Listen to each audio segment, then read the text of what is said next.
Good morning. Good morning. Good morning. Morning. Yeah. Good morning. Listen, I stayed up until 2 a.m. last night, guys. I still haven't slept.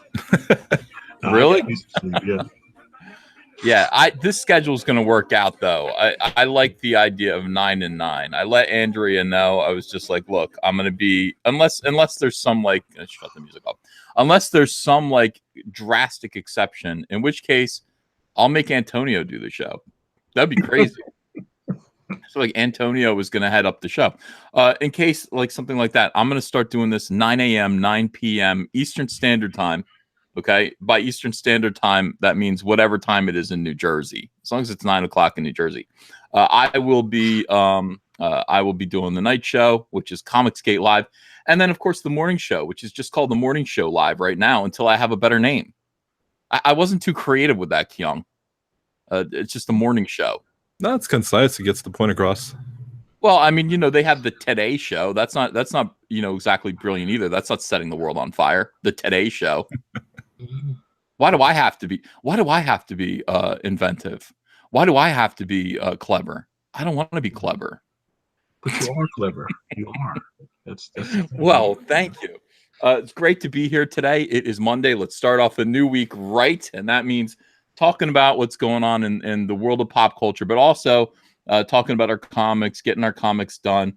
I woke up at 7 a.m., came downstairs. I've been drawing Frog, watching Sopranos. I'm almost done the series. This is now probably the 20th time I've watched the Sopranos all the way through. I'm on like season 6, halfway through, like episode 10, I think. So it's almost done. Scott from Geekstream says, don't be an NPC. Star Tiger says, this is your job, Ethan. Yeah, it is. It's becoming my job.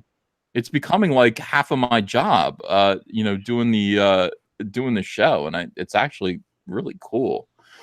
Hyung, I was in the car yesterday. My wife's name is Andrea. Hyung and I are just getting to know each other here. This is Hyung Lee. He has a book called Battle Maiden Knuckle Bomb. Right? That's right. Okay, good. So Hyung, I was in the car the other day with my wife, and I was like, I don't know, like I really like this. I really like doing this. I like talking. I was like, I wonder if I could go get what do I need? A degree in broadcasting? What if I wanted to do talk radio full time? She's like, you're doing talk radio full time. Yeah, you pretty much are. I was like, wow, you're right. I wonder if that's something that if people want to do that still. If people want to go on like terrestrial radio and do talk radio, or if it's just better to do it yourself. Is it well, the thing possible? Is, podcasts are growing in popularity because people are so busy with the hustle and bustle in their life, and it's just really nice and convenient to be able to put on a podcast when you're driving or working out or working on a comic. Yeah, I like listening to people talk when I'm drawing. Yeah, me too. So I'll put on Tug, that umbrella guy. He's one of my favorites to listen to. Who else do I like to listen to? Oh my God, Medicare. That is Medicare is awesome. He's got a live stream that he did yesterday. I will be indulging in that when I am working today and all that stuff. But yeah, I really do. I enjoy this a lot more than I thought I would. Just talking every morning. And she's like, well, you're good at it. I'm like, oh, that's just my wife talking. But man, it is enjoyable. It is fun.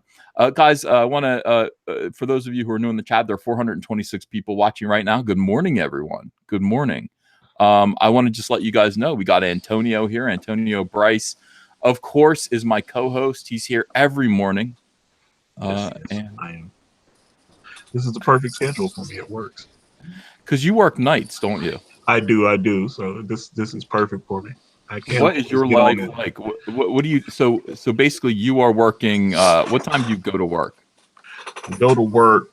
Your time would be what, 7 at night. So You go to work at 7 at night. You come home what, like 7 a.m.? so I guess I get off at your time 4 in the morning. So Oh my god.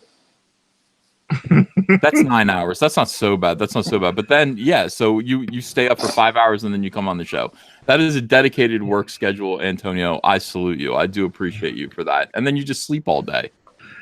and then I get back up and do it again. So. Yeah, you miss all the horrible stuff that happens during the day, which is good. I'd like to sleep through all the horrible stuff that happens during the day. I only want to stay awake during the night when everybody else is asleep, not doing and saying terrible things. I think that's the best way to be. No wonder you're so chipper and happy.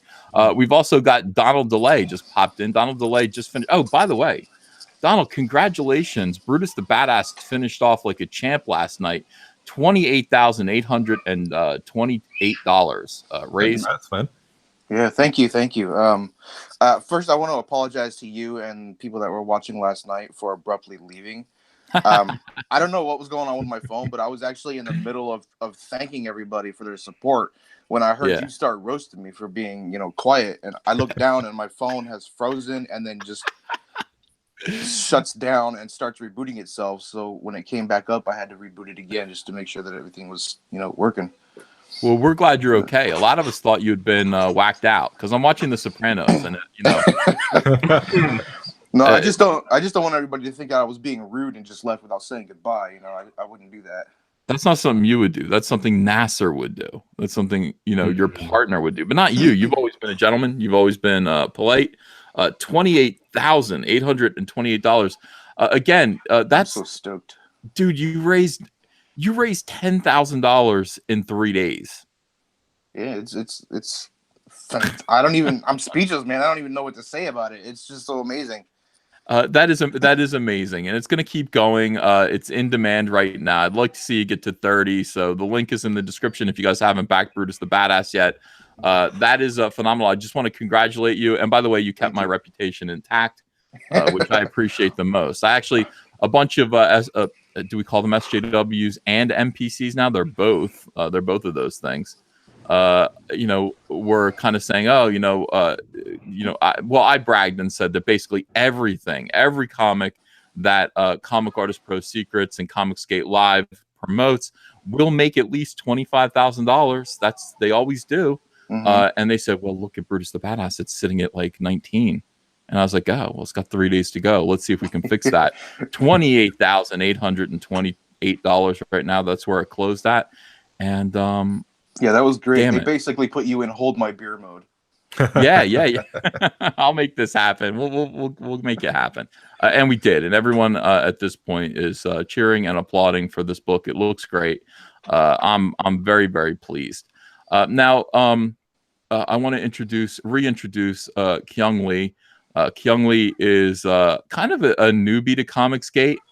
He's got a book called Battle Maiden Knuckle Bomb, which is not exactly a hard sell. Hold on a second. Let me call this up on the screen. That's a great title. It really is. Oh my God! Look where it's at right now. $12,120 with 24 days left. Wow. This is a runaway hit. Let me share my screen. This is definitely a runaway hit. That title already brings up so many images to my head. Yeah, without even seeing the campaign. Knuckle Bomb. Hyung, where did you get the name? Where did you get the idea for the name? Well, Knuckle Bomb was a character that I created back in 2004 when I was playing City of Heroes.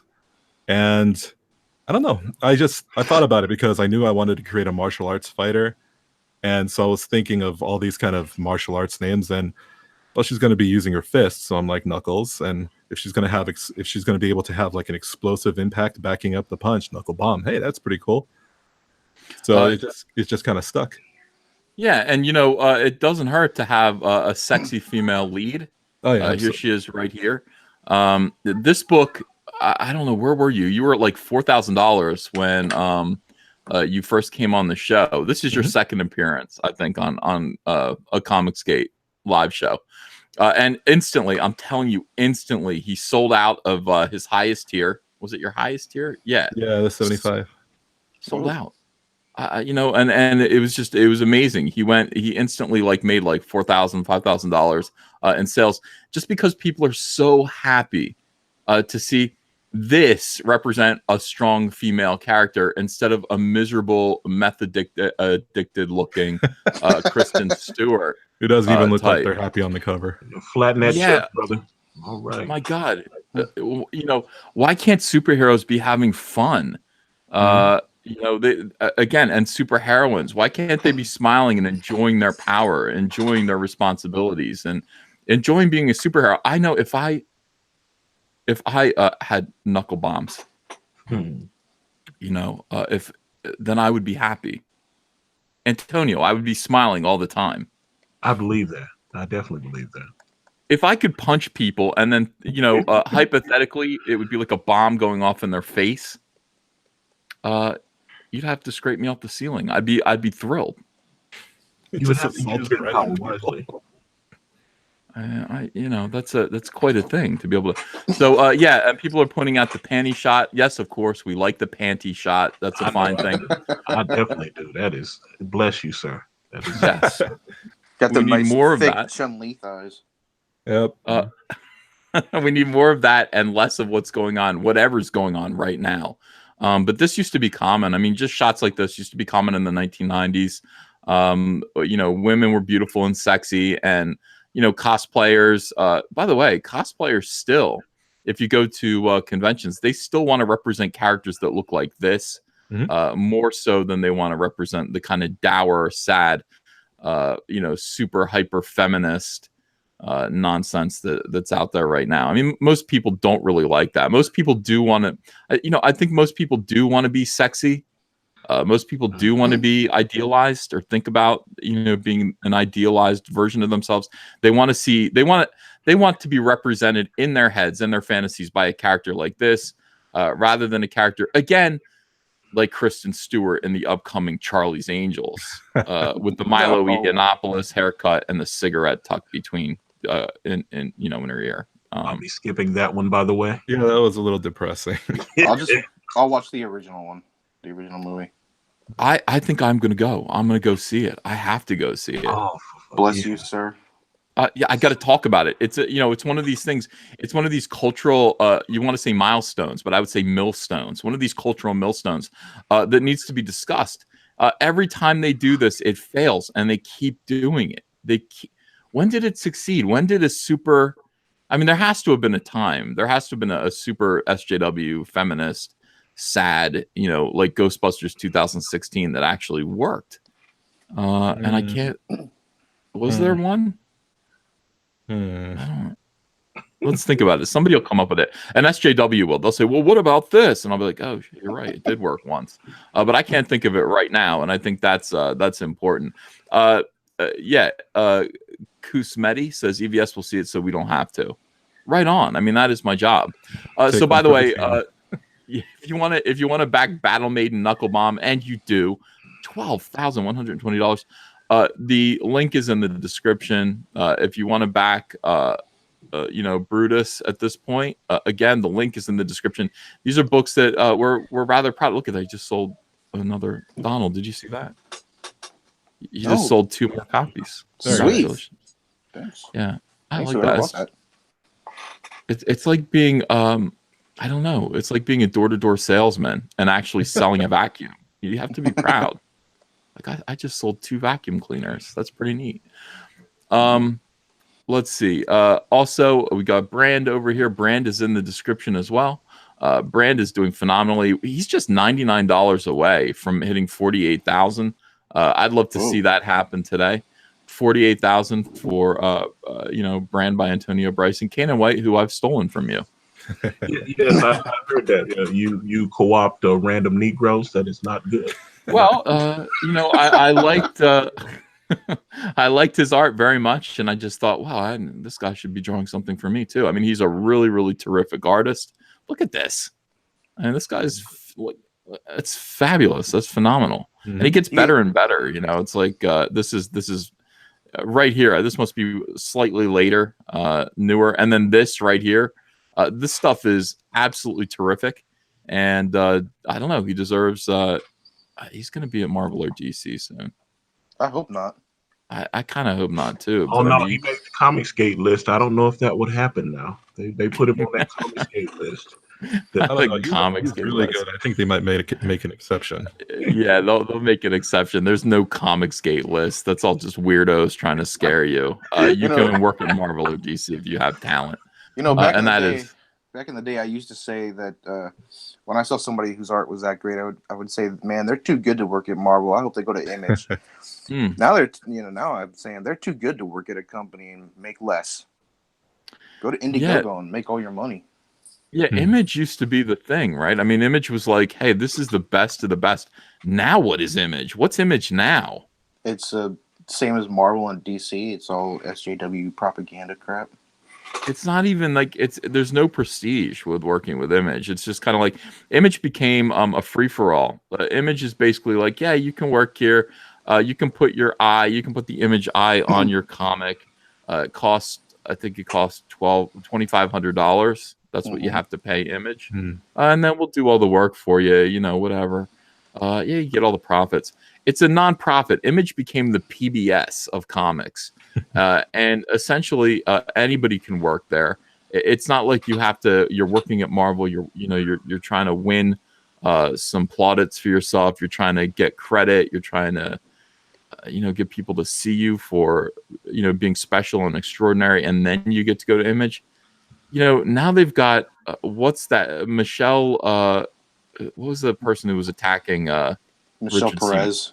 Yeah, they got Michelle Perez doing her degenerate Snoopy book over there. It's like if Michelle Perez could be over there, anybody could be over there. It doesn't mean anything to be at Image anymore. Now it's all Marvel and DC, and I would say it's mostly DC. But if you're like Marvel is kind of DC is still doing pretty good, but I'm telling you, at this moment, it just makes way more sense to go off on your own, especially if you're Comicsgate. What these guys have made here on just the first issue of Brand, this is 2 or 3 times what you would make it at DC. I've already made at least 3 times as much. I mean, Nasser and I did like a guesstimate of what our profits are going to be, and I've made 3 times as much on Brutus issue 1 that I did on 5 issues and a trade paperback at Image Comics. That's phenomenal, and that is the case. That's sad. Yeah. Yeah, it is sad. I'm looking at the chat right now. Somebody just said, do you know pro artist Steve Epting at Marvel, who did Captain America with Brubaker? He's got no projects right now and doesn't get much work, and he's friends with Elizabeth Breitweiser. Comicsgate. Get on that. Yeah, we'll see. Listen, we're aware of all these things. But, I mean, this is the thing. I'm not out there, I don't think, trying to... Am I trying to get people to come along to Comicsgate? I discourage people. Being Comicsgate means being very brave right now. The industry will... you see the way they're protecting Chuck Wendig and demonizing anyone who was responsible for Chuck Wendig finally being fired. I mean, the craziness that's going on over there. That mob, that NPC mob, they're coming after you if you're Comicsgate. They're going to come after you. They're also ready to demonize you if you take its place. Oh yeah, isn't that weird? Like anybody who does this work is a scab, and they, just shut up. We got to get these people out of here. We really do. We got to build that trebuchet, and I think we need multiple trebuchets and just fire them into the air. People are saying, "You want to get them to Mars?"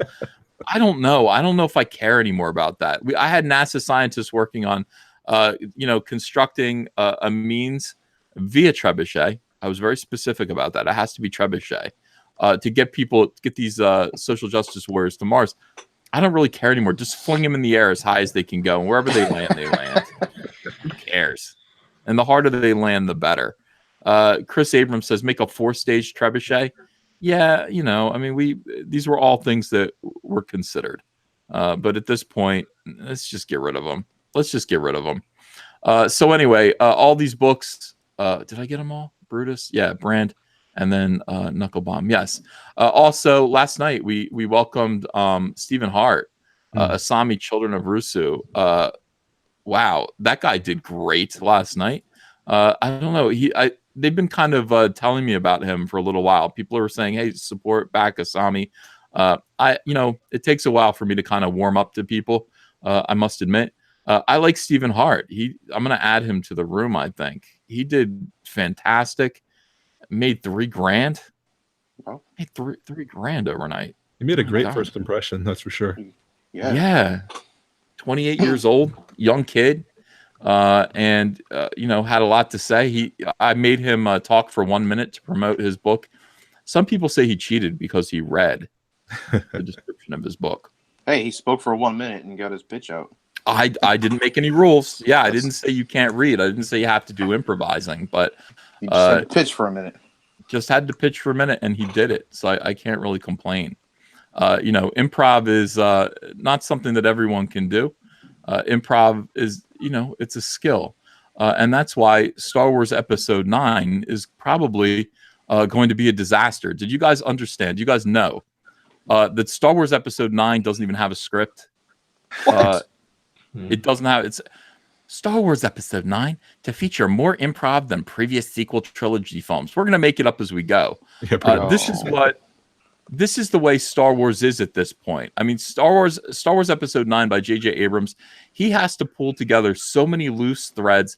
They've single-handedly destroyed the entire story. I mean, they killed Han Solo without making him do anything satisfactory, without making him die a hero. He died a victim.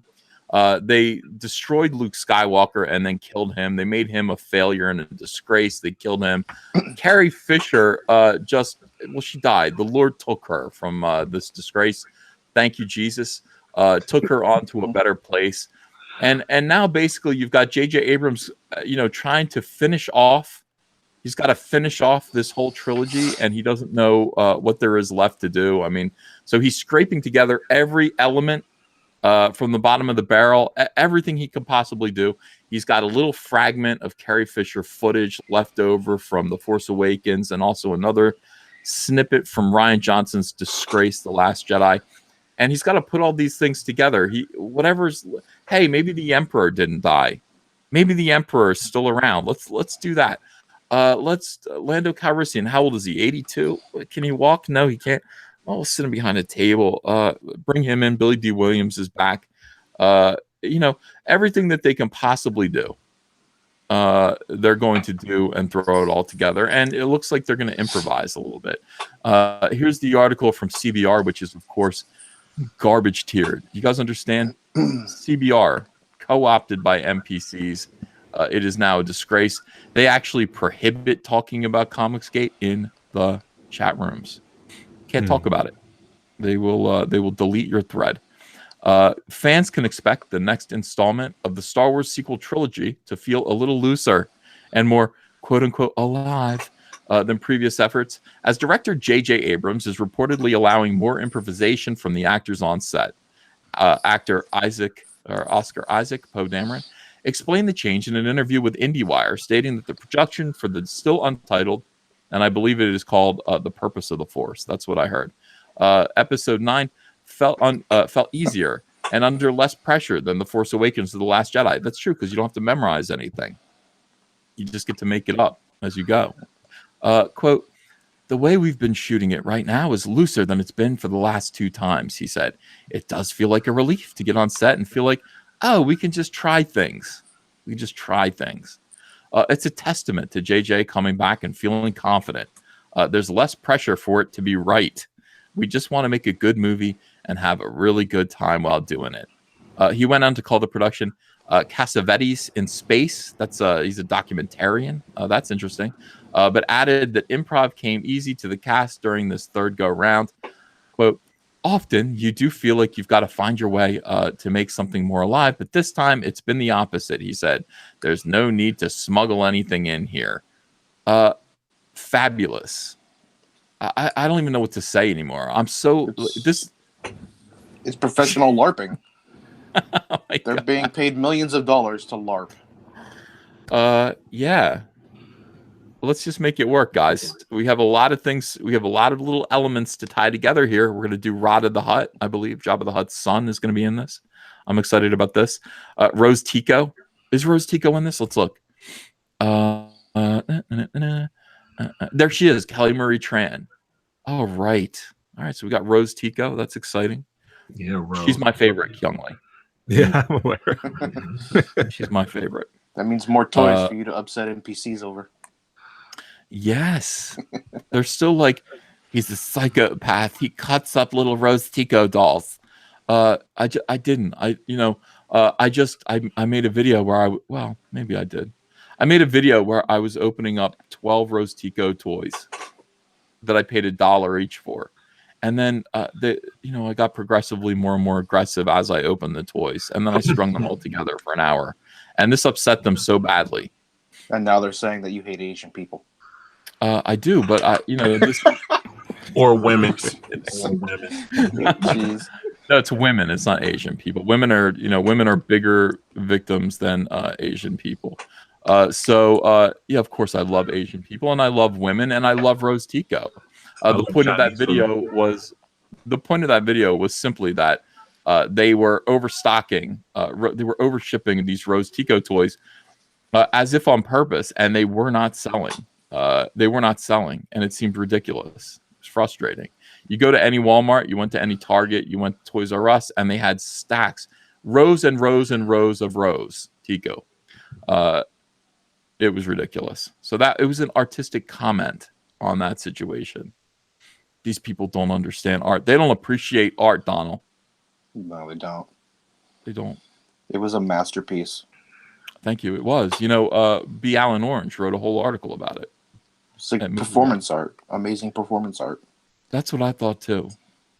Thank you so much. I am I was going to say I'm the Yoko Ono of no, I'm not Yoko Ono. Andy Warhol. Could I be Andy Warhol of comics? There you go. Yeah. Or who's the guy who did Piss Christ? I mean, without the blasphemy, but to them maybe it's blasphemy. There's Piss Christ. You don't know that work of art? No. Piss Christ is basically it's a bottle with a crucifix in it that the artist peed in, and then it's a bottle, so it's urine and the crucifix floating around in it. Just like a ship in a bottle, but there's pee in it. Yeah. Andre Serrano. Thank you, Go Party Time. That's what I was looking for. Andre Serrano. He is the artist behind Piss Christ. That's considered art? What? Well, is it? Does it make you think? No, it doesn't. No, it makes me gross. It makes me want to throw up. Oh. It's gross. Yeah. Who would buy that? Who would buy that work of art? Not I. Not I, said the captain. No. Antonio Critias, thanks for $2. He says mimes speak more than Donald. He doesn't talk. I know, but talking. I'm gonna. I'll get more out of him, Critias. Don't you worry. Jimmy Fukuro says it's not as gross as Doug TenNapel. Well, that's probably fair comment. At least he pees in the toilet. Art Dracul says attention-seeking art. Yeah, it is. Apparently it's just like I was raised a Catholic and I'm so angry about it. PP. So basically, 24-hour gamers are making art every time they go sit down. That's a good point. Get a 2-liter bottle next to them. We need to shift out of this subject. Trust me. I second that. We're gonna I don't know. Cocky. Yeah. Anyway, the point is that if that was art, and we all acknowledge that it is art, then certainly my 1 hour of Rose Tico unboxing video, which I do recommend. I should actually share that again on Twitter so people can have access to it. because it's buried like in all of my videos. That is art too, and I think that it's a Yule log. Essentially, it's like a Yule log video for the holidays. If you just want to put it on, it's an hour right now, but I was thinking about quadrupling it up, making it a 4-hour video. Just extended cut. Watch it over and over again. Midnight Cherry TV, thanks for $2. Today is Global Hand Washing Day. Stay safe. Yeah, well, we don't have Doug on here, so Sapient Underground. Who would buy that art? An NPC trader. That might be true. That might be true. But that's the thing. I talk about Star Wars all the time. The more I hear about episode 9, the more curious I am in a morbid way. Morning, y'all. Hey, Kanan. Morning, Kanan. Kanan's here. Oh, that's my brother right there. Well, he was your brother. No, you always my brother. right. We came a long way together. Yeah. Whoa, Kanan actually sounds like he has. Yeah, they let him out of the box. I was born by the river. No, Kanan. Oh, in a little tent. Yeah. Kanan White, of course, is the artist of Brand. And Brand is you can support Brand. It's in the description. Where are my pages, Kanan? I got you a lot of script. And he's the artist on Fearless, which you should show us that page. Fearsome. Yeah. Well, he can. Everyone's excited about Kanan. He's super talented. He's a singer. He is a concept artist and a pitch man, but he's also a fantastic illustrator and comic book artist. People enjoy his presence. People enjoy his singing. People are excited about him doing a book called Fearsome. Yes, that too. Awesome. And possibly Chuck Dixon, who says, I will be able to start writing that in January.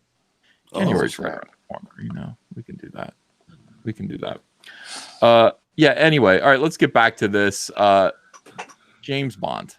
Is anybody here a James Bond fan? Definitely me. Sure. Sometimes. I gotta say, they're gonna use one of the people. Well, I'll show you this. James Bond used to be a man's man. You know what I mean? Now he's a woman's man. I don't know. Well, no, I just mean like you wanted to be him. You want to be James Bond. Now he's a woman's woman. He's just James Bond. This is the kid from Game of Thrones. Could he be James Bond? What do you think of this? Too young. Oh, they're pushing him. Oh, Robert Stark. Yeah. They've got him on everything now. I noticed they're trying to make him hot. They pick a guy and they just start putting him in everything. It's like I've noticed that he's starting to pop up on everything now. Oh, expect him to be in a Marvel movie soon then. Yeah, he'll be a superhero. By the way, when people talk about like, hey, who should be this guy? Who should portray when they were talking about Green Lantern, well, they'd always pick the same guy. Like they're just a handful of people that get recycled over and over again as every single character. Who's the dude from Firefly that everyone likes? Nathan Killian.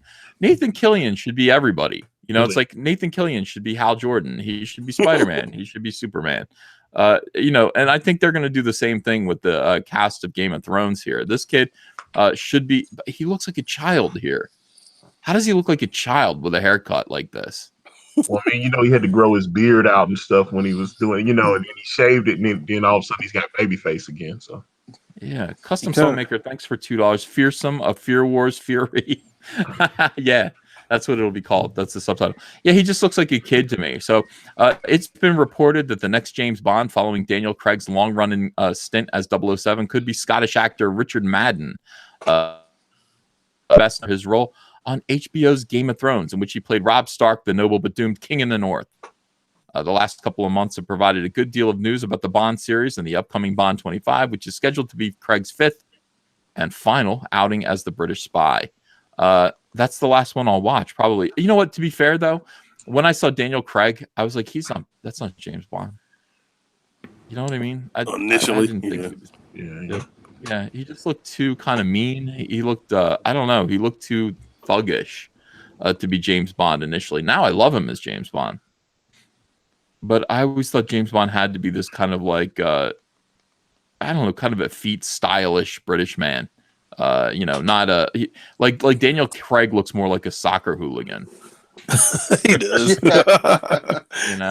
So I was kind of like I was shocked by that, but again, the movies kind of are different and supposedly a little bit more like the original creator intended. So the last couple of months have provided a good deal of news about the Bond series and the upcoming Bond 25. That's Craig's fifth and final outing as the British spy.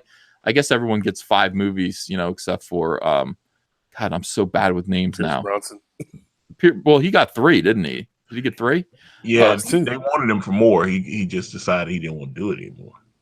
Yeah. No, I'm thinking of the big one, the big James Bond, the big one from history here. Sean Connery? No. Sean Connery. Thank you. Sean Connery. I don't know how many he got. He must have gotten like 8 of them. Yeah, he got a couple. I think Roger Moore got the least. Yeah. Roger Moore got a few. What was it? Thunderball. Oh, man. Yeah, I love Roger Moore's Bond, actually. A View to a Kill. I remember that. Octopussy. It's like, I loved all those. Yeah, George Lazenby only got 1. He got 1. Oh, He was yeah. trash, though. He was straight trash. That was the first movie, wasn't it? That was what was Her Majesty's Secret Service. He actually got married at the end of that one, I remember. Oof. Oh. We'll see. We'll see.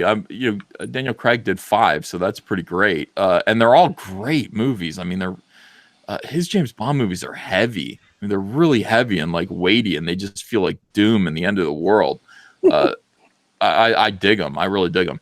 In September, Cary Fukunaga, True Detective, maniac, was revealed to be Bond 25's director. The rumor mill churned around the same time, hinting that former Superman Henry Cavill, could inherit the Bond mantle from Craig following Bond 25.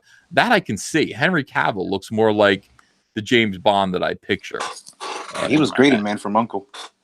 Yeah, maybe that's why they're thinking about him too. He's already played the role, kind of. Midnight Cherry TV says George Lazenby was a great Bond. Rewatch it. He's the only Bond that I've met personally. You can actually meet him. He does a lot of autograph signing events. Because he's milking the fact that he was in one James Bond. Yeah. Sometimes you gotta do that. That's you can dine out on that all your life, I guess. I was James Bond once. Yeah, he's milking that until he's like on the oxygen tank for the rest of his life. Durakin says Tom Welling could do James Bond. Yeah, he could. But Tom's gotten fat lately. I don't know if you've seen Tom Welling. Yeah, he's old. His hair is gray and stuff. Tom put on a little weight. Tom Welling. Yeah, he's getting a little heavy. But he could get in shape again. I always thought Tom Welling was a pretty good actor. But he's He was already. I mean, when he was on Smallville, he was pushing 30 then, but they were playing like he was like 17. He was like 20. Yeah, I mean, it's like when Iron Ziering was on 90210 and he was balding and they had to like muff his front of his hair up. It's like he's like, oh, you're still in high school. You're like 31. Wow. Critias says, did you shake George Lazenby's hand? Poor guy. I think I did. Yeah. Tom Welling, by the way, Smallville was one extended case of superhero blue balls. I don't know. Wow. 10 years of waiting for that kid to put on a Superman costume, and he never got it done. It was Wasn't that the last episode? The very, very last he did, finally. Well, sort of. They didn't show him in the costume, did they? They just showed the Superman cape flying around or something. No, right. The last shot, he actually. I know he opened his shirt up, and but he didn't actually. Well, he put it on briefly, but it was so fast. You remember when he went into I think the Fortress of Solitude. He finally put it on, and then he was gone. So it was like, okay, there he is. And it was a CGI suit, they're saying. I don't remember. I think I remember seeing the last episode, but I don't remember. I never felt satisfied about it. Every single season, there was some promo piece of artwork where like he's standing there.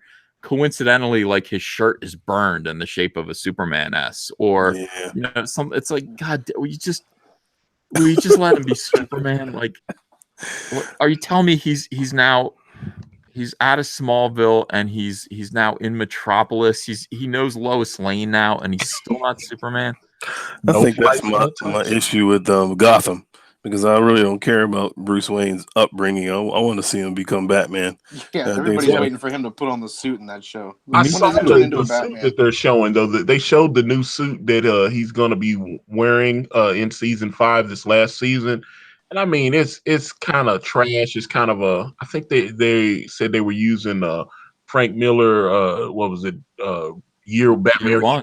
Yeah, they were kind of trying to base it off of that kind of thing. So I don't know, man. I really have criticized Gotham because it started off so well, and then they were like, okay, this is boring. We've got to start introducing the Riddler and the Penguin and stuff. People he doesn't meet for years down the line. So it's like, the whole point of Batman is that, you know, Batman is somehow the cause of the weirdos that appear in Gotham City. Right. Like, you made it weird by being Batman, and so that's why, like, there's the Joker and all these, you know, so that's out the window. He has to, at this point, he's going to become Batman because Gotham is so weird. You know, it's the other way around.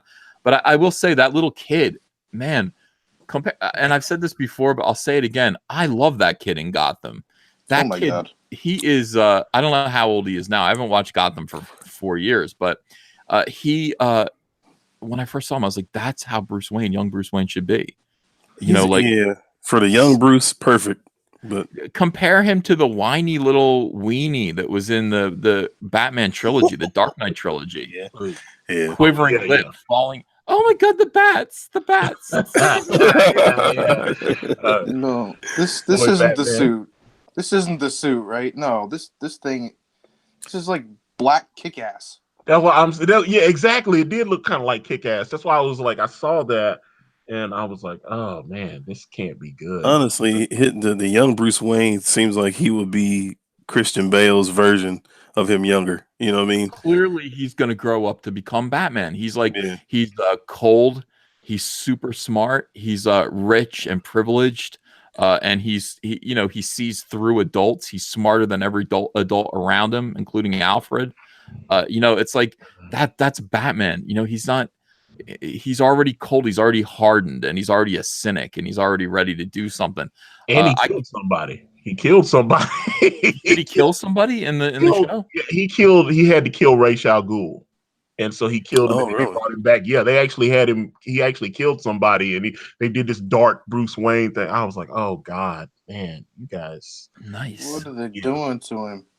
Yeah. Well, I dig it, man. I want to see that kid. If he grows up right, like, you know how some kids look like that's a pretty good looking kid. You hope that he's going to grow up to look like Batman, but he could grow up to look goofy.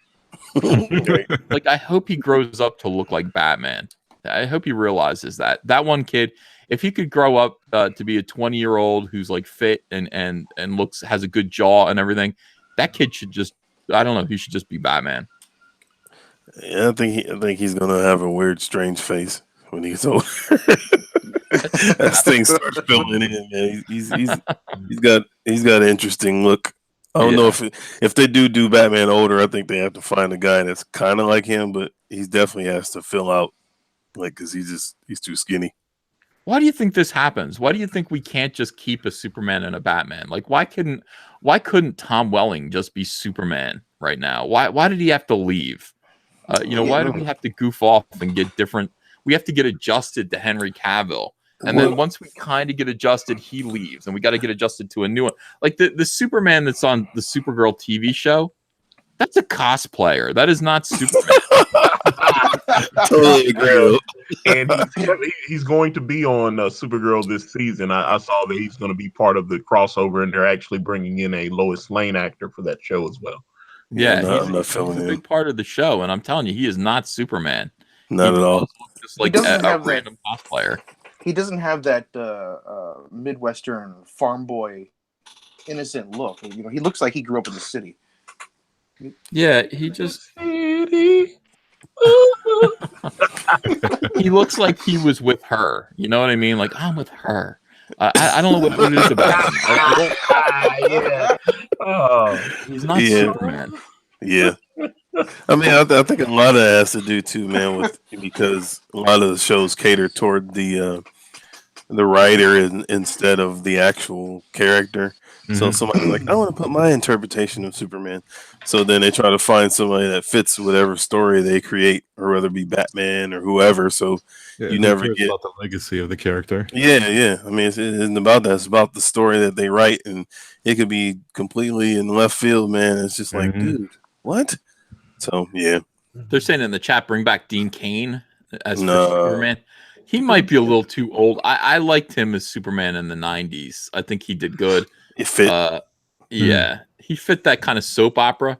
Yeah, that was the Mike Carlin era of DC Comics, where everything was, the death of Superman. Everything was kind of fun. Mike Carlin had a really healthy kind of. I know this doesn't mean much to people. We're talking about editors in chief. I mean, people who were running these companies and their reign over the companies. Mike Carlin was all through the 90s, so you got the death of Superman all the way up to kind of, when did he step down? Like something like 2002, something like that. So if you think about the death of Superman all the way to 2002, DC Comics, that was all Mike Carlin. And boy, was that great. That was a great run. Terrific run. Yeah. Back when editor-in-chiefs were actually in control of all the talent, not letting them run amok. Yeah. Everyone respected Mike Carlin. I think he's still at DC, but he's just kind of being an editor. He did move out west. He was one of my favorite editors in chief. He's just this jolly kind of smiling guy. I dug him, but he was like the Lois and Clark years were his years, and he actually had a cameo in the pilot. Which I like. I mean, it was just everything felt really close. Everything felt cool. I got in there. I started working at DC right at the tail end of his run. But yeah, it was really, really good times. All right, let me finish this article here. The rumor mill churned around that time. We thought Henry Cavill was going to be it. Bond producer Barbara Broccoli asserted that Bond will continue to be a male character. So the prospect of a woman or otherwise non-male Bond, non-male, they have to say now, to remain far off. Today, word. Oh my God, it's the end of the world. Just it really is. Where's the meteor? Can we just end humanity? Wow. I mean, enough. Non-male. Cis Superman. Today, there's another rumor floating around. The Sun reports that Broccoli, the Bond producer, is gearing up to cast Madden as Craig's successor. According to the Sun, a source revealed that not only is he on top of Barbara's list, but she is preparing to offer the role. The rumor, of course, must be taken with a hearty pinch of salt. There's no concrete proof of Madden's potential casting, and as far as the film roles go, Bond generates more unreliable rumors than most. Here he is, kind of looking like this is probably what he would look like as Bond. He looks like a lawyer. Thanks. He has a weird face too. Yeah, he looks like Bond's assistant. I don't get it. He looks like Bond's attorney. Yeah. No offense, Nick. I've got 007's day planner here. Would you like some coffee, Mr. Bond, Mr. 00, Mr. 7? He looks like he would sweat under pressure. He could be maybe Micro or whatever that dude's name is. His tech guy. M. Yeah. No, he looks like a male Pennywise. Somebody says he could be a villain, like a Bond villain. I see that. I mean, Moneypenny. Especially if they let him keep his Irish or Scottish accent. I love his. I've seen him in interviews. I love those thick thick accents. Yeah, I love that. Yeah, that'd be cool. Madden has been fairly busy since his time on Game of Thrones. He played Cosimo de Medici in the historical drama Medici, Masters of Florence, as well as Leo West in the Netflix rom-com Ibiza. He will play music manager John Reed in the forthcoming Elton John biopic Rocket Man. But most directly related to the rumored interest in Madden's casting as Bond is his performance in the BBC drama Bodyguard, in which he plays Sergeant David Budd, a war veteran, and the bodyguard of a British cabinet official. The show was picked up by Netflix for a release outside of Britain and Ireland and is set to premiere on the platform October 24th. You'll always be my bodyguard. Well, it's Kevin Costner for me. He was the ultimate bodyguard, Kevin Costner. He protected Whitney Houston until he didn't. And then look what happened. The responsible thing to do at this point would be to dismiss this rumor. Why get excited only to be disappointed when yet another... Nobody's excited about this. I hate when they editorialize on these garbage tier. What the responsible thing to do at this point would be to dismiss this rumor. You're the one writing the article. Why get excited only to be disappointed when yet another rumor crops up? I don't think anybody is excited about this rumor. I think everybody would kind of go, yeah, well, all right. But it's pretty easy to root for Madden, who is charming as both Robb Stark in Game of Thrones and Prince in Cinderella, and to have a go at James Bond. The fact that a non-male Bond won't even be considered is extremely disappointing. Screw you. No, it isn't. It is rational. It makes sense in a normal world. James Bond is a man. But the talent Why does it need reportedly... to be considered? Yeah. Let's consider it for a second. Let's consider a female James Bond. No, screw you. Whoa. 007's a man. He needs to be a man. It's important. He's a man, baby. That's part of his character. Of course. The fact that a non-male Bond won't even be considered is still extremely disappointing. But the talent reportedly... by the way, I'm going to start calling some of these betas non-males. I think that would be the best thing to do. I like the phrase non-male. Like Chuck Wendig, you're a non-male. You're a non-male. That's gonna get you in trouble, though. You know they listen to everything you say. Hey, Why? what's What's wrong with being a non-male? It's just you're not male. You're weaponizing gender status. Oh, that's well, true. they just weaponized NPC. You're gonna get banned from Twitter now if you call Yeah, somebody they are. NPC. Yeah, they're starting We to use that ban meme, so might as well. That's I'm lame. non-male. All right, so NPC is that's getting people banned off of Twitter now, from what I understand. Wow. You can't say NPC. When I heard NPC, I went, I don't know if I like that as much as Social Justice Warrior. I like SJW because I don't know, it describes what they're fighting for, what they think they're fighting for. There's so much irony in it. Like NPC just says, you're not a real person. Like you're not even behaving like a normal human being. That's a whole different kind of... I would use them both like on top of each other. An NPC SJW. Like SJW describes what they're doing. NPC describes who they are, their personality. Yeah, like robotic. We're just kind of falling in line and saying what we need to say according to the programming. Yep. But they're offended, and part of me thinks they're just play acting at being offended by that. I would, if you called me a non-playable character, I'd be like, I play, trust me. Yeah, I it wouldn't be that big of a deal. I wouldn't find that all that offensive, but they're pretending like it's the worst thing in the world. Like it's dehumanizing. Yes, it is, I guess. So what? But yeah, so that apparently that's getting people banned off of Twitter. Screw you. Really? Pretty silly. I would think SJW would be a bigger problem, but evidently not. They're trying to turn Twitter into their safe space. Yeah, Twitter is definitely for the left. It is. I'm aware of that when I go on Twitter. I'm aware that Twitter is mostly going to be far left wingers watching me carefully. And I'm aware of that, and I in my behavior, if you look at the way I speak on Twitter, I know who I'm talking to. And YouTube, on the other hand, is just all right wing. It just seems to be mostly like SJWs do not thrive on YouTube. I don't know why that. Why do you think that is? Why do you think SJWs and far leftists have trouble on YouTube, where we thrive? Because they don't really have anything to say. They're just showing up to the party, and whoever's there, they linger to the end. Like if they're going to be the cool kids, and they don't have anything to say. They're hoping somebody else will say something cool. They'll just say, "Yeah, that." But what he said. Yeah, what he said. I think too, man, is just that the YouTube is so open that it's not really catered to one side. So you can always find something that's opposite of the status quo. So it's like, I don't want to listen to this. I want to find something that agrees with me. So I mean, there's more opportunity. So you can't just focus on that side. And so I don't know. I think it's also that there's there are things that there's almost like a script that you read as an SJW. There are things that you, and it's not, all of it is kind of like boring and I don't know. There's nothing passionate or interesting or well thought out about it.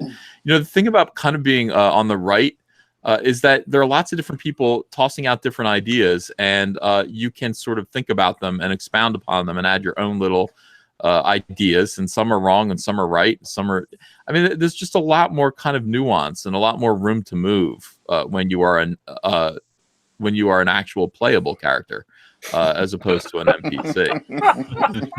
I mean, I would much rather just listen to people that kind of sort of agree with me about 50% of things, but maybe go a little too soft here, a little too hard on this topic, a little too extreme there. I'd rather just listen to people and listen to different points of view. And that's kind of what you're going to get on YouTube. Can you imagine? I mean, Twitter is so much about retweeting. It's about agreeing. You know what I mean? It's about just restating things that have already been said. That instant validation. Yeah. You can't do that on YouTube. You can't restate things that have already been said. YouTube requires you to have a personality, to have your own thoughts, and to actually, I don't know, validate yourself through your words, or try to attempt to validate your ideas. Twitter just doesn't do that. You could sit there, you could have a presence on Twitter just retweeting other people. I feel like you're talking about me now. I am. Yeah, what he said.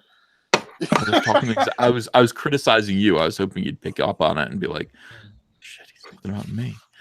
No, so that's just the way it is. I think that's why Twitter is, like I said, mostly left, and we have a little bit more trouble on Twitter because these Twitter mobs, they're robotic. They all say the same things. They mobilize. They attack you. They're all looking for. They are all looking for validation from each other. And that's I don't know. It works better on that platform than it does here on YouTube. On YouTube, like, you really do have to talk. Yep. These people make me embarrassed to be left. Oh, they should. Yeah, that's well, on YouTube, nobody else is going to make the video for you. Right. You can't just say reposting Zach's video, even though I would like to. Just sit back and just agree with Zach. Except for his movie opinions. And somebody said in the chat that Zach actually likes the Supergirl Superman a lot. That's disgraceful. I can't agree with that. I like that actor on Teen Wolf. He was great on Teen Wolf. That's and he was in what was it, Road to Perdition with Tom Hanks. Yeah. I like the costume. I don't like the actor. I don't like the costume. Oh my god. Yeah, I don't like. He's got like the weird tassels. I didn't understand what that was. I was like, okay. I still think he's a better Batman than Superman. Weird tassels. I didn't see any tassels. Well, whatever those little collar things he's got off his cape, the little gold things. I was like, what is that? He's got like little gold things hanging his cape on. To hold his cape up. Yeah, I was like, okay. Oh, the clasps. Yeah, whatever those. I was like, someone went to fashion school. I was like, The DCV Titan, thanks for $5. The reason SJW NPCs don't do well is, as a recent study that showed, they're only about 8% of the U.S. population, and 80% are tired of PC culture. Well, count me in that 80%. Harry Bergeron, thanks for $4.99. Because SJW ideology suffers under any scrutiny, and it reveals their awful personalities. Yeah, I would see. This is the thing. I would like to debate some SJWs, and none of them will. I don't know why they won't. They don't have a ground to stand on. Well, I mean, they have ideas. Come discuss. Come discuss them with me. I did two of them. No, I did two debates. I don't know if I'm going to sit here and just be a debater. I don't want to become a master debater all the time. I don't want to be the guy who everyone has to debate. That's not my job. Yeah, leave that to your youth. Yeah, I did. I did too. I don't need to do any more. You guys do it. I don't want to talk to him. Let NASA do it. Even NASA will do it for everybody. All right, so they're very sad. All right, so the talent reportedly in the running for the role, including Idris Elba. By the way, Idris Elba, everybody wants him to do everything. I don't know why, but they want to insert Idris Elba into every single role, and everyone agrees. I just want him for Jon Stewart. That's all I want. I saw the Rock had tweeted out that image of him in costume. I know he's the villain in the new Hobbs Fast and the Furious spinoff that the Rock's doing with what's the guy, Jason Statham. Mhm. And so yeah, he tweeted that out. So I'm actually looking forward to that since they're shooting right now. So Idris Elba's going to be the villain. yeah, that looks like Plays a good villain actually. Yeah. That's gonna be fun. Yeah, I'm looking for. I know that's gonna do $500 million. Yeah, that guy's got a lot of charisma. Yeah, he does. He does a good bad guy. Yep. Yeah. He was the best thing in the Dark Tower movie. Yeah, he was.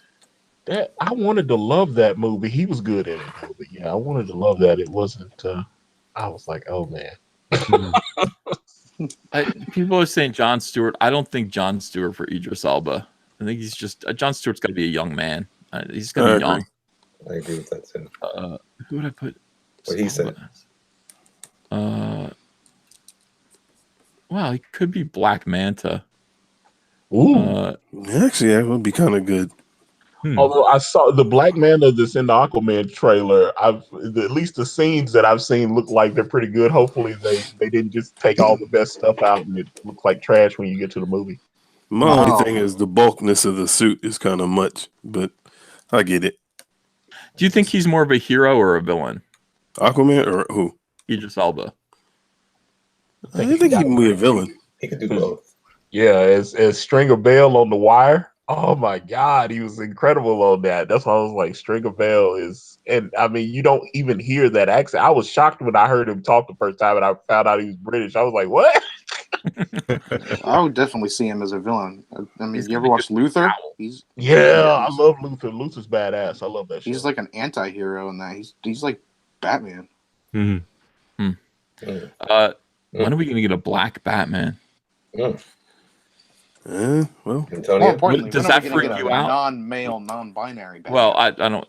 Let's keep Batman. The name itself is kind of specific. It's important that he remain male and not non-male. But Batman. I wouldn't actually change Batman. I'd maybe do. Was it Batwing? I think that was the other guy. There's already a black Batman, but called Batwing. Yeah. But just hang on. They're doing so many like kind of race swaps with these characters, and they're not so bad. I mean, at first you're kind of like, can we just get the comic book version, please? And it's irritating. But when you really think about it, like we've gotten so many versions of Batman, and I'm sure they're going to do another white version of Batman eventually. Why not just try it? Would you like to see Idris Elba playing Bruce Wayne? Well, I think he has the swag for it. But see, that's the thing. When I did a video yesterday, and I was talking about Zendaya as MJ, even though now obviously she's not Mary Jane Watson. But I remember when that first leaked out, everybody was like, "Oh, she's Mary Jane Watson," and then they kind of backed off and they said, "Oh, she's Michelle Jones, still MJ, but not Mary Jane Watson." And then they've got the Margot Robbie Birds of Prey spinoff from Suicide Squad, and she's executive producer on that, and she specifically said that she wanted a diverse cast, so they cast Journey Smollett that had been on True Blood to play Huntress, who I think is Italian in the comic books.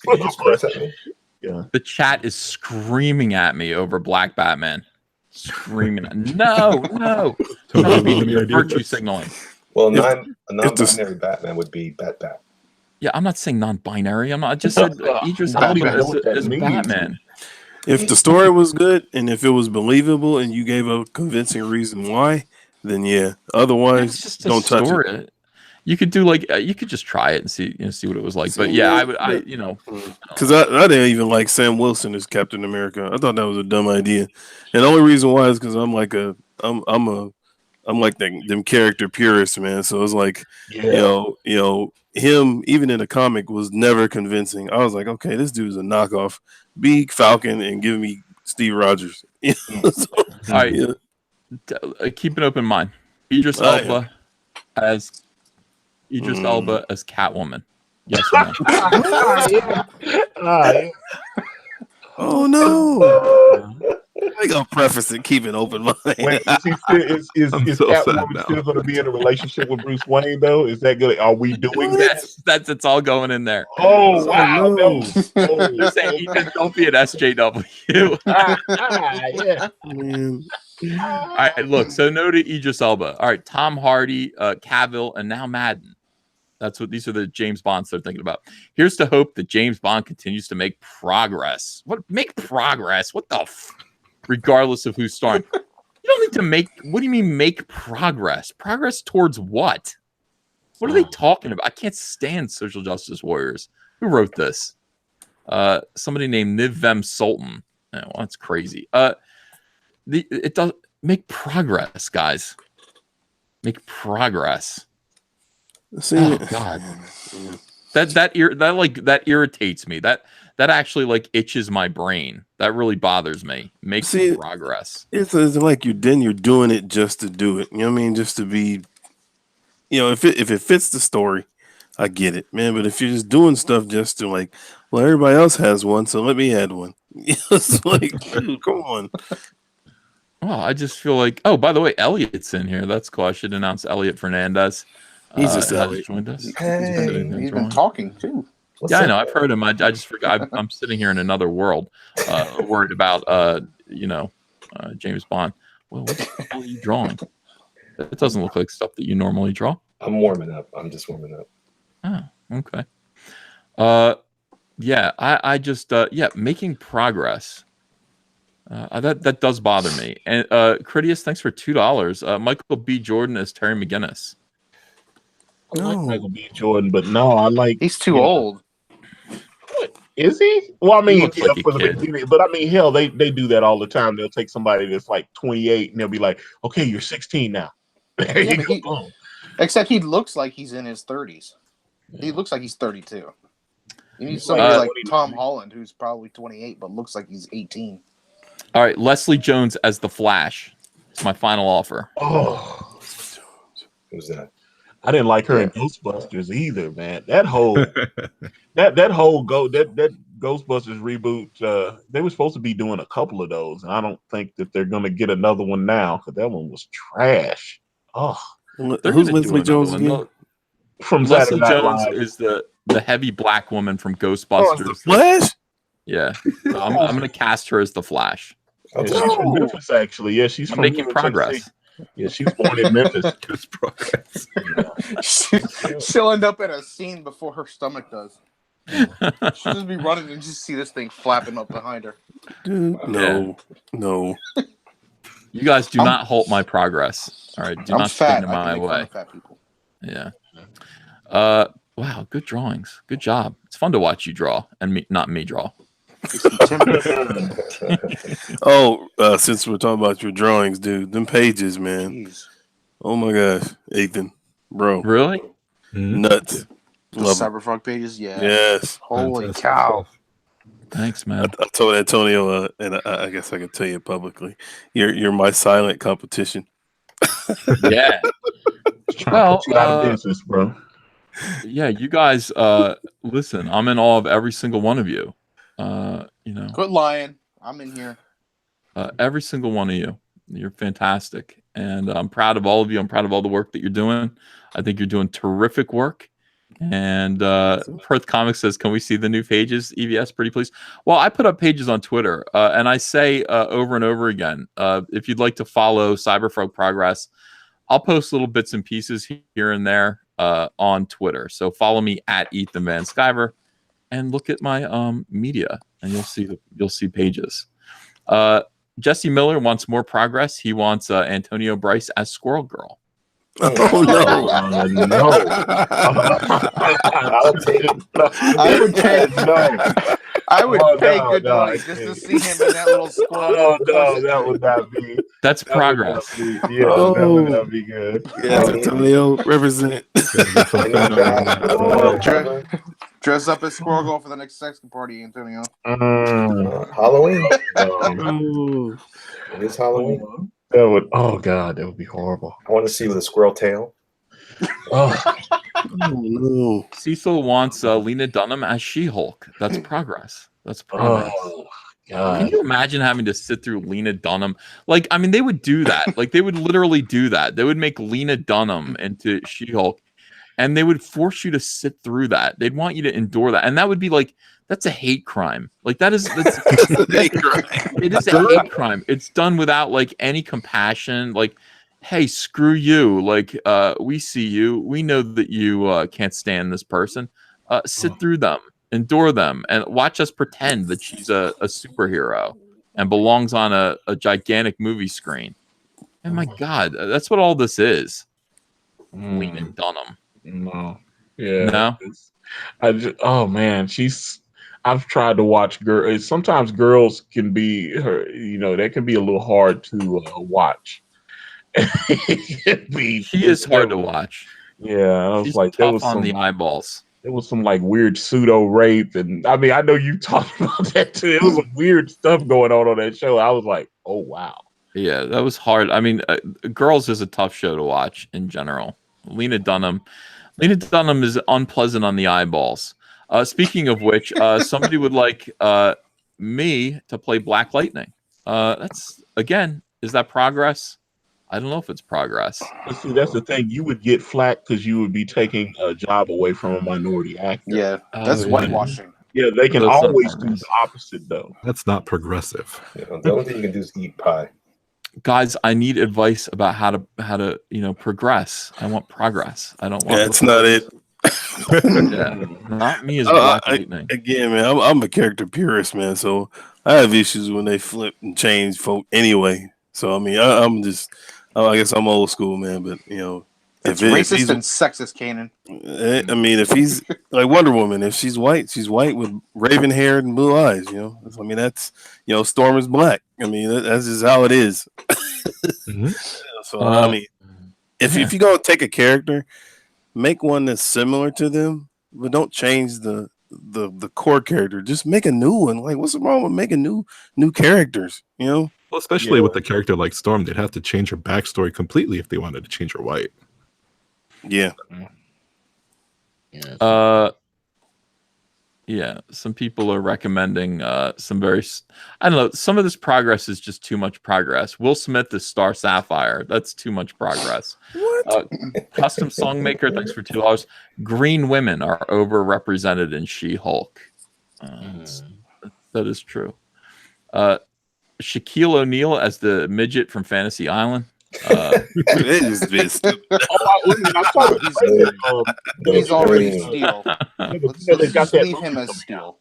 They've got the Hervé Villachez movie coming out on HBO, and Peter Dinklage is playing Hervé Villachez, and they were already getting on to HBO for casting a non-Filipino actor play Hervé Villachez. The trailer looked good, by the way. It's just that they kind of look like they put some bronzer on him, and he just worked on his little accent. So I mean, the movie, I'm actually gonna watch that movie, but yeah, they were getting flack for not casting a minority in that role. So it's like Charles Heston playing a Mexican. That was whitewashing back in the day. Antonio Malpica, also known as Critias, says, "You want progressive? How about EVS's Sinestro?" I could do it. Goldfox 177 $4.99. Thank you. Would love to have a Batman Beyond movie. Who should play Terry, and will it ever happen? Yeah, I think it will happen. And let's see, who would play Terry? Almost any just random, Disney tween could play Terry. Really. Yeah. I can't think of anyone in particular. They would have to, but they would have to get Michael Keaton as old Bruce. Yes, please. Oh, that would be yes, please. Yeah, actually, it would be kind of cool. I wasn't a fan of Batman Beyond, but I mean, whatever. I love that. I love Batman Beyond. I wasn't. Yeah, well, it's too bad, Kanan. Sorry. Yeah, I'm saying, I put my opinion out there. I thought it was stupid. Batman Beyond. Your opinion is stupid. I like Batman Beyond as an idea. I didn't really like the show. I thought the show was boring. That's a hot design, though. Yeah, go ahead and make the movie. I'll watch the movie, especially if it's Michael Keaton as Bruce Wayne.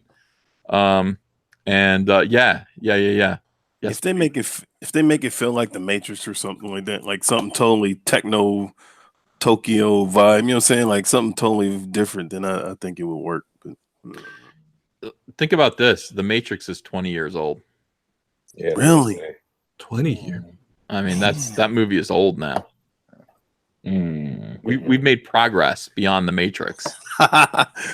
It still looks good Have when I we? watch it, though. I don't you know. know, it's like sometimes those older movies with a lot of CGI effects, when you go back and watch them, you know, say 5-10 years later, you go, oh, that's cheap. A lot of those, especially the bullet time effects and stuff like that in the Matrix, they still hold up. I really like those. So, Toy Story looks Agent like Smith fight scene garbage. in the sequel doesn't hold up though. yeah, I think they did it. You know, they could probably go back and tweak that a little bit, upgrade. They could tweak it by throwing it in a fire pit. By the way, Toy Story. I watched Toy Story on the Disney Channel. That does not hold up. That CGI looks like crap. No, it does look. It looks a little choppy now, just like the first Shrek does. The first Shrek, Yeah. you know, it's like you. I remember when I first saw those, and I was like, "Wow!" And then you go back 10 years later, you're like, "Oh, okay, that's a little choppy." You don't even need to go back to Toy Story. My daughter watches Monsters Inc. like every other day. That looks a little plastic and fakey now. Yeah. Compared to the textures that they're putting in Pixar movies today. TOAOM 123. Curious about your thoughts on heavy metal comics. Love them. Yeah. Love them. I missed I'm that movie. over heavy metal.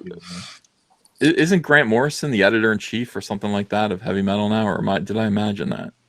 If you're imagining that, I think it's still Kevin Eastman. Oh, okay. Darth Bobcat, $2. Name the White Storm Stormfront. Oh my God, that's awesome. Jeez. Yeah. Antonio Malpica. Dylan O'Brien is Terry McGinnis. Who's Dylan O'Brien? Oh, he was on Teen Wolf too. Yeah, he was on Teen Wolf, and he's in those Maze Runner movies. Yeah. Maybe. Oh yeah, he'd be good. Yeah, he's getting a little old too. These guys are all like. I think he could pull off Terry though. He's got to look like he's either fresh out of high school or just starting college. That's why I was like, yeah, he's like 28, 29 years old at least. I was like, God. Ian Howe, $9.99. Hey, boss, you missed my super chat. It wasn't really important or on topic, but still. Though I'll go back and catch it. Also, I want to start making YouTube videos. Can you recommend a good editing program? To be honest with you, I used one editing program. It's called Videorama. And it's on, you can buy the app. It's just on my phone. I edit these videos on my phone. And that's, yeah. I've gotten pretty, I don't know what it is. I've always been that way. I like use limited tools and just try to do the best I can with what I have, rather than having ultimate technology and just being overwhelmed with it and maybe overusing it. You know, I've just gotten pretty good at just using what's basically a cut and paste program. You know, all of my videos that I make that are edited, that's what I use. So, you know, Videorama, go check it out. That you'll recognize all the music cues that I use. They're on there. People always say, "What is that music? What is that song?" I don't know. It's just on Videorama, and I think it's funny. Seed Fan 85, $2. What did you think of Venom? I've not seen it yet. I don't know if I'm gonna go see it. I might just wait. I saw it. Seeing it. Was it good? I understand why everybody may not like it, but I had a good time. My kids enjoyed it. I had a good time, and if you just gotta shut your filter off and say, it's all right. Let's just go with it. And it was fun. Ian Howe, let me read these super. Ian Howe, have you noticed SJWs have started putting their preferred pronouns in their Twitter profiles? Example, he, him. It's creepy. Yeah, that's how you know that it's an SJW. I said to Marvel, I tweeted out, I said, Marvel, stop hiring these people. Stop hiring SJWs. Stop. This is what they do. When you fire them, they turn on you and they start a campaign. Like, you can't just, these people can't lose their job and just acknowledge that they deserve to lose their job. They will launch a incredible war campaign against you based on dishonesty. Don't hire them, because you're going to have to fire them, and that's what they're going to do. And how do you identify them? Just go to their Twitter and look. Have they identified their pronouns? Do they have Trump? Hashtag, I don't know, not my president. Hashtag resistance. If they have any of those, or resist, if they have any of those, don't hire them. You're in for trouble. Hire them at your own risk. You know, they're going to, Marvel, you're going to go through all kinds of problems because Chuck Wendig worked for you. He was making a mess for you. You had to fire him. It was the right thing to do. Now you're going to go through all this trouble with all of his friends and weirdos who basically, used his being at Marvel, I don't know, as some sort of like flag planted in the culture war.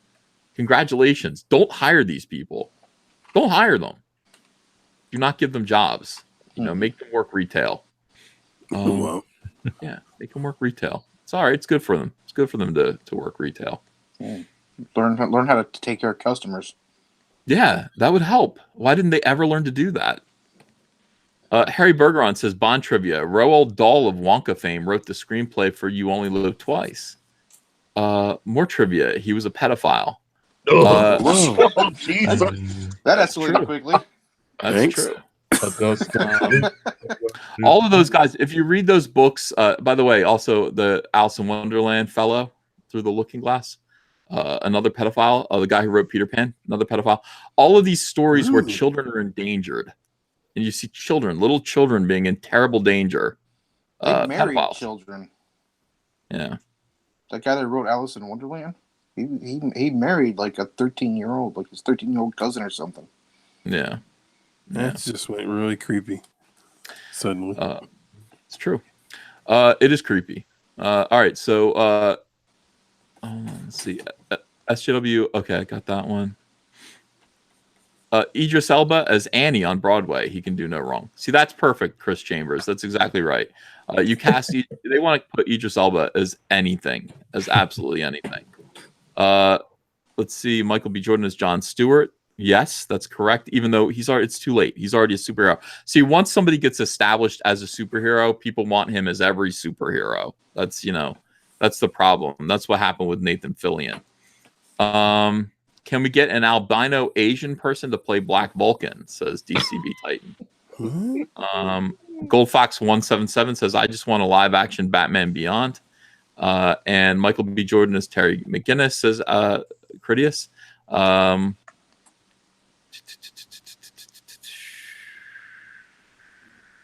TOAOM123 says Patrick Williams as Terry McGinnis. James Dean, creator of Conflict, thanks for $10. After a lot of work, I am proud to be releasing Conflict on Indiegogo this Friday. In the meantime, hit up Detective Dead, Battle Maiden Knucklebomb, and Asgard today, or Mark Zaid will get you. Mark and Zaid. Brutus. And Brutus, Brutus the badass. Stephen Hart, thank you for $5. Wanted to say thanks again, Ethan. Knucklebomb looks great. Love the thighs. Did the same with the Asami. Wonderful. Stephen Hart, we'll have you on again, my friend.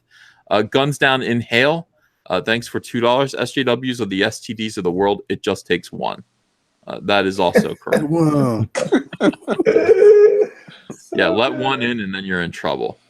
All right, I want to thank everybody. We're gonna call it quits for the day. I'll be back on tonight at 9 p.m. for Comicsgate Live. I'm getting to work and getting back to my frog. Hey, at least I talked more. Well, I was about to say, hey, before we jump off, $47 away from breaking 48,000, brother. Sweet. Whoa. Somebody go buy a book. Let me spin through these real quick here, and let's just look at where everything is. Share my screen. Click me. Brutus the Badass. Let's refresh this and see if we made any more progress. Brutus the Badass. Oh, yes, we did. $28,953. Just $47 away from hitting 29. I'm pretty sure this is going to hit 30, guys. Oh, absolutely. I got that feeling. The Oh, people who said this was going to be a $30,000 campaign, I didn't believe it. I was wrong. They were right. Congratulations. I got that feeling inside my soul. Yeah, I got it. Yeah. Asami, Children of Rusu, by the way. This is our friend Stephen Hart that just super chatted us. $3,560. He's got to be feeling pretty good right now about himself. I don't remember where he was yesterday, but he needed a little push. We gave him a little push. 1,600 when he came on. Yeah, This is more to get backed. Very nice. Great job. Lady Alchemy, of course. Everyone loves Martina Markota. Everyone's happy to see her when she comes on. $18,525. We're going to get her to 20. I'm pretty sure she's got 18 days left. This is probably a $40,000 campaign, just judging from where it's at right now. at least. I think we'll do better than that. Brand, Antonio, and Kanan.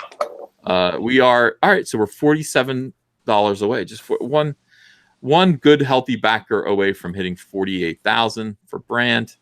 And Detective Dead, our friend Critius. Let's see. We are at $24,260. Make sure to back Detective Dead. And then last, well, not last. We still got another one. Lone Star Heart of the Hero. We're trying to get this to six figures, bitch.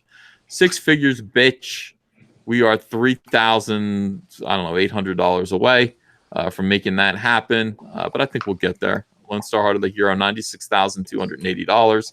Congratulations. Maybe. I mean, he wants to shut it down so he can start his next campaign. So we got to get it there quickly. Yeah. He's finished, by the way. Lone Star Heart of the Hero is finished, and it's going to press. John Malin, congratulations for hitting 6 figures. Nice.